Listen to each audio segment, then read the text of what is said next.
Hello and welcome back to Grade 6 History and Social Studies, Understanding Us. This week we are going to be learning about the Lewis and Clark and Sacagawea expedition, a dive into primary sources from the expedition. Today is Tuesday, May 5th, 2020, and before I keep going, I just want to point out that I am pronouncing Sacagawea's name with a hard G. There is a very interesting historical debate on how to pronounce her name. I'm using the one that is most recently backed by primary sources, but there is still a debate because we know we can't ask her herself how did she pronounce her name. But for the rest of this, I will be calling her Sacagawea. All right, let's get started. So before we keep moving, I want to make sure that we're feeling ready to learn, whether that means we need a little rest, we need a little pep up, we need some time to think, that's totally fine. Something I've been doing to keep my spirits up is looking at pictures of puppies. That makes everybody happy, right? That is so cute. Ah, love them in their little chubby rolls. Cute. All right, just like always, today you need a piece of paper and a pen or pencil. All right, what's going on today? First, we're going to go through our hashtag goals. Then we're going to go through our words of the day. And then we're going to do a little bit of time traveling. Does not sound super exciting. Then our guided practice is going to be looking at actual journal entries from Clark's journal. And then our mission.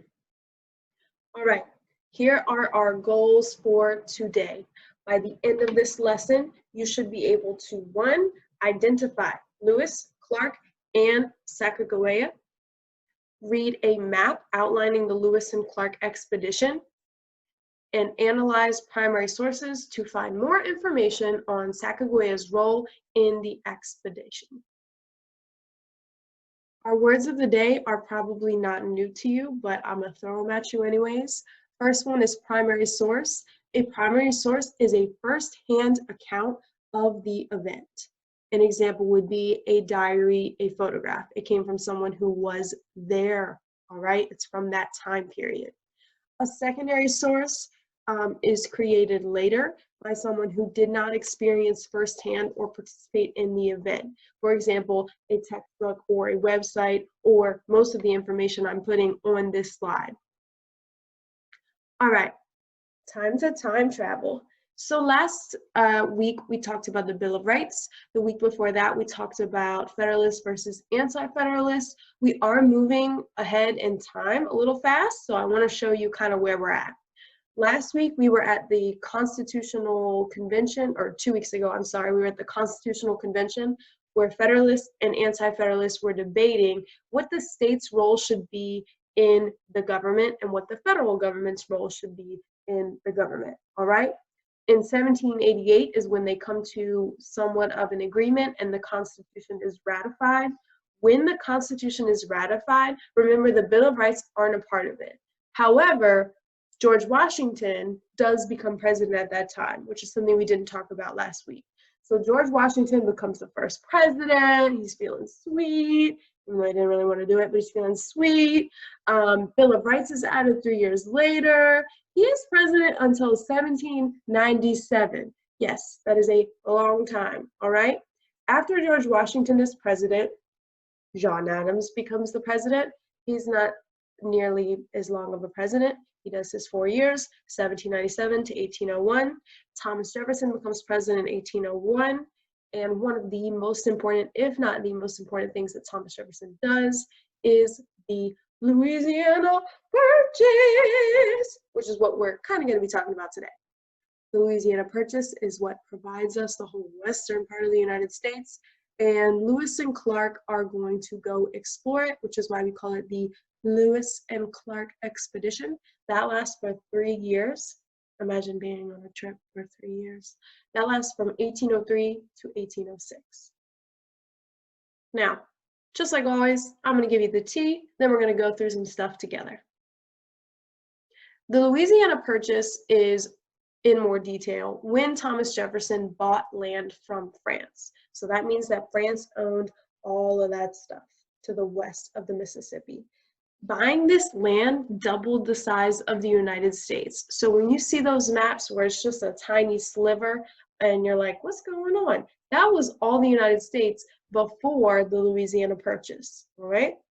In the Lewis and Clark expedition, Meriwether Lewis, you can tell why they usually just call him Lewis, and William Clark explored the Louisiana Purchase and the Oregon Territory from the Mississippi River to the Pacific Ocean. These people have never seen the Pacific Ocean. I had not seen the Pacific Ocean until like a year ago, but these people really hadn't even, no idea, no pictures or anything. All right, who are these people? Meriwether Lewis, Jefferson's secretary, and his friend William Clark, a map maker. Boom, dynamic duo. They formed this really cool squad called the Corps of Discovery. I know it has a P in it, but you say it like that, Corps. I don't know why I don't make the rules.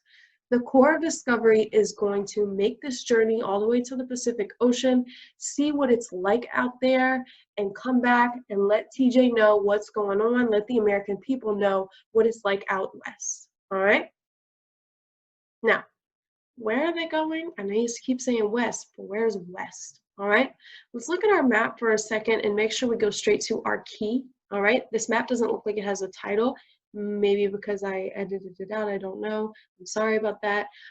However, this title down here by the key seems like our best bet, Lewis and Clark Expedition, okay?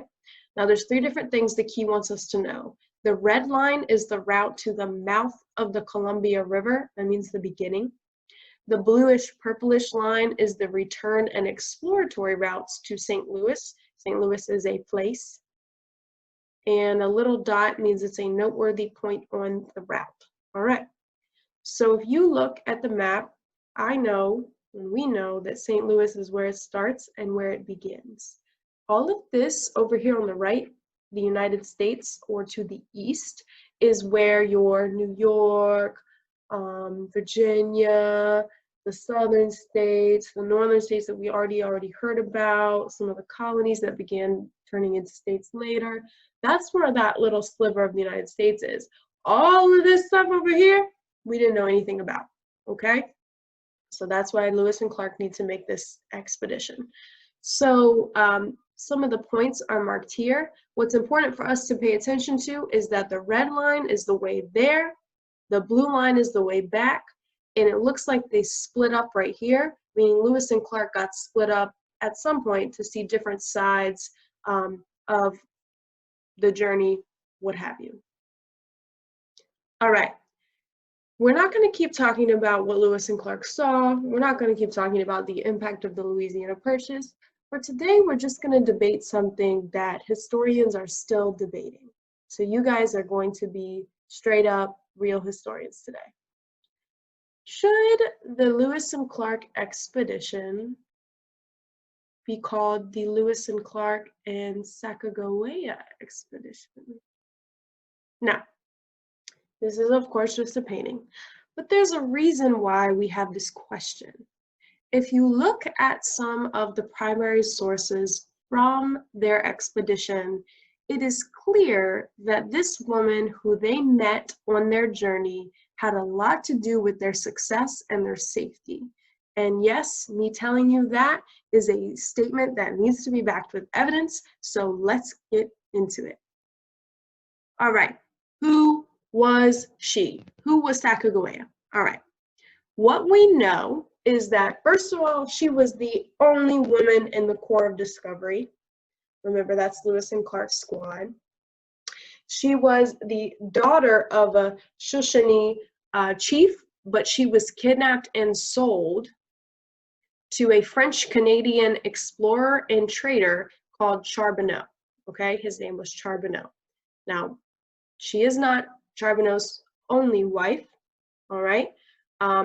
And let's make sure we pay attention to the fact that she was kidnapped from her tribe and sold by a different tribe to a French-Canadian explorer and is one of his wives. We also know that she gave birth to a baby, his baby, in 1805, which is going to be amidst the journey, all right? How do you know that, Ms. Burrows? Well, I did not have to dig up all of those resources myself, although that would have been kind of cool. I got most of this information from PBS that compiled information they found from primary sources or that other historians found from primary sources. What we want to know today is what role did Sacagawea have in the Lewis and Clark expedition? Okay. Now, get your pencil and your piece of paper out, and you are going to set up your page to look just like this. If you need to pause it, definitely take a second to do that. That way you know you have everything you need, no rush. At the top, you're going to write Lewis and Clark and Sacagawea. And when we're looking at primary sources, it's really important to have kind of our main question in mind, but it's also really important to really just get the facts so that way we're not trying to prove something, we're just trying to find true information. Our main question is, what role did Sacagawea have in the Lewis and Clark expedition? Okay, and by looking at these two sources, just two today, we're going to see, do these sources kind of answer that question for us? All right, here is source A.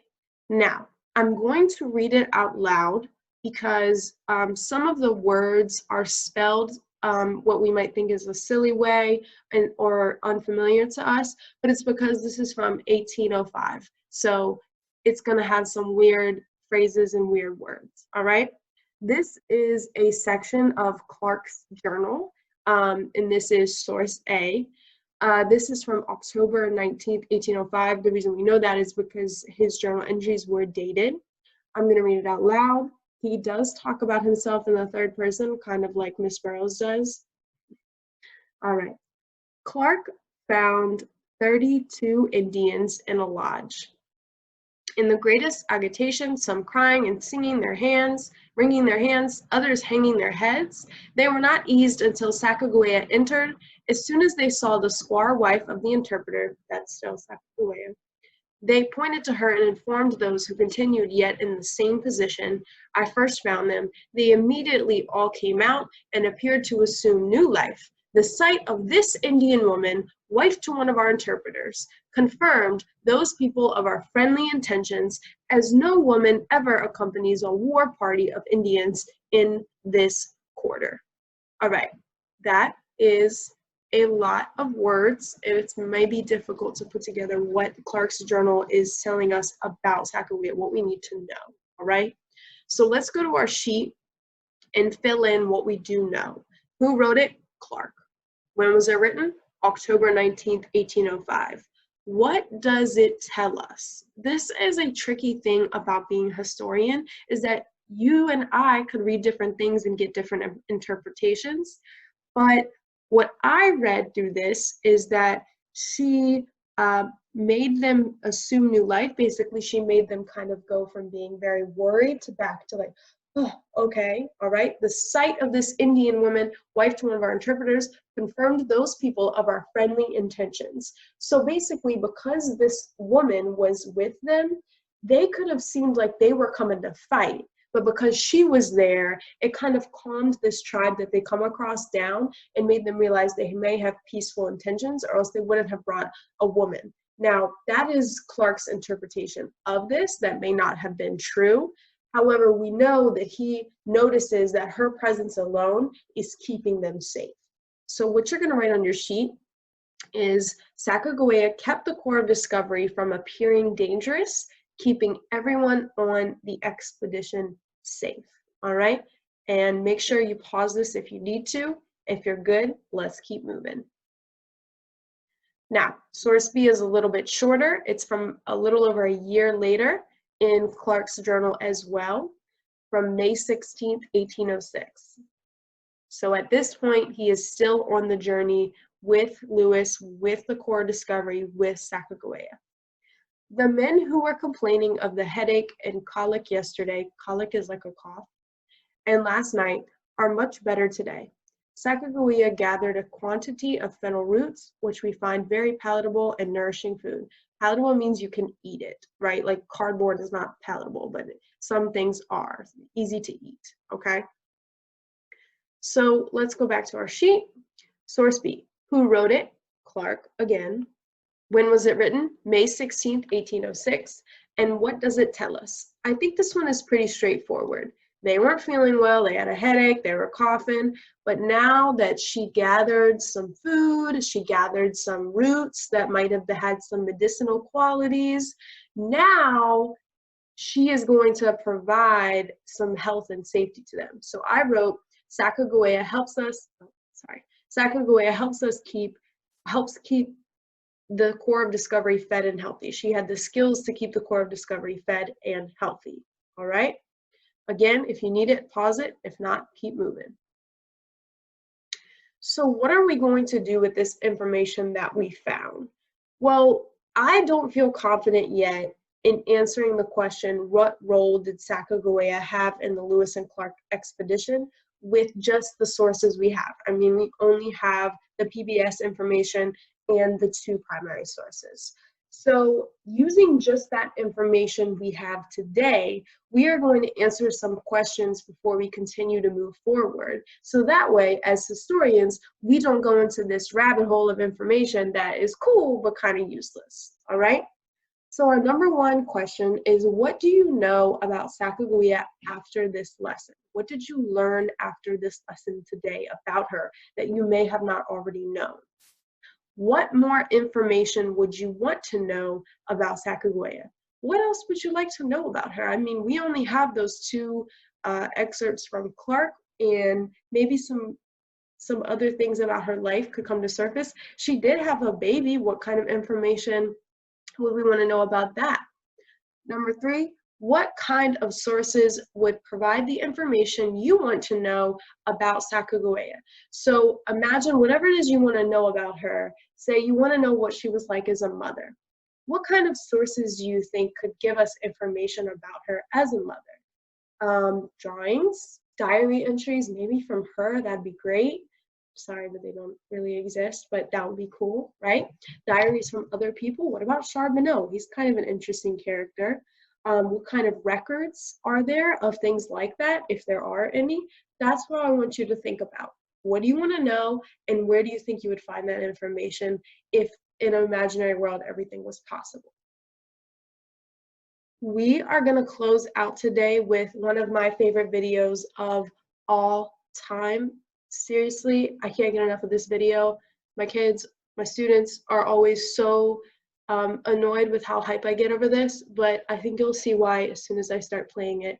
Thank you and enjoy. What's good? It's your girl Sacagawea, or is it Sacagawea? Either way, we gon' pronounce it with a hard G. So listen to my story about me and my baby. Sacagawea, yes, that is me. Or is it Sacagawea? We gon' pronounce it with a hard G, cause I'm a G. Give me my props, don't be shady. Yes, I'm a G. And so is my baby. Strapped him on my back, he was a couple of days old. Pull up a chair, listen while my story unfolds. I was living with a Frenchman named Charbonneau, but the Shoshone tribe was my original crew. Anywho, here we are up in North Dakota, when a group of white men invited themselves over. Mary, Mother Lewis, and William Clark, they were explorers. Corps of Discovery is what we can call them. President Jefferson wanted to explore the Northwest, sent them on a mission to document more of the U.S. So here they are, 1804, no GPS or even cars, without a clue on what to do till they met me in Charbonneau. You know what I did? Gathered my things and my kid. I know this land and this language like the back of my eyelids. Without me, these white men couldn't make it. I'm Sacagawea, this is my chance, I had to take it. Here we go, exploring the American Northwest. The Corps needed my help because I'm the best. You better give me my props, better know how to act. Sacagawea, I'm the girl with the baby on her back. Here we go, exploring the American Northwest. The Corps needed my help because I'm the best. Better give me my props, you better know how to act. Sacagawea did it all with the baby on my back. Man, the journey was hard and the journey was long, but you know I held it down to prove my value was strong. Now we reached the Rocky Mountains but couldn't get across it. Had to trade our things for some goods and some horses. We might have ended up like some corpses. Luckily the people that we met Turned out my brother was the boss man. Hadn't seen him since I was kidnapped at age 11. Crossing the mountains was like crossing into the gates of heaven. Now we pulled up to the Pacific Ocean. Ever so thankful they took directions that I told them. This is something that I never seen before. It was so beautiful. Had to pick my whole jaw all up off the floor. Lewis and Clark made their westward advancements. Flora and Fauna recorded it all in transit. Back to Washington with gifts and knowledge in abundance. But without me, man, they couldn't have done this. Unknowingly, this led to Native American desecration. All 4 expansions and U.S. exploration. Can you blame me? I really thought I had a cause. They pay sharp and doing land and money. They ain't paid me at all. Did it all with the baby on my collarbone. Now my memory's sitting pretty on the U.S. dollar coin. But you know me, Sacagawea with a hard G. Give me my props and don't be shady. Make noise for me and my baby. Here we go, exploring the American Northwest. The core needed my help because I'm the best. You better give me my props. Better know how to act. Sacagawea, I'm the girl with the baby on the back. Here we go, exploring the American Northwest. The core needed my help because I'm the best. Better give me my props. You better know how to act. Sacagawea did it all with the baby on my back. Like, did it all with the baby on my back. Did it all with the baby on my back like that. You better know how to act. Sacagawea, I'm the girl with the baby on the back. Like.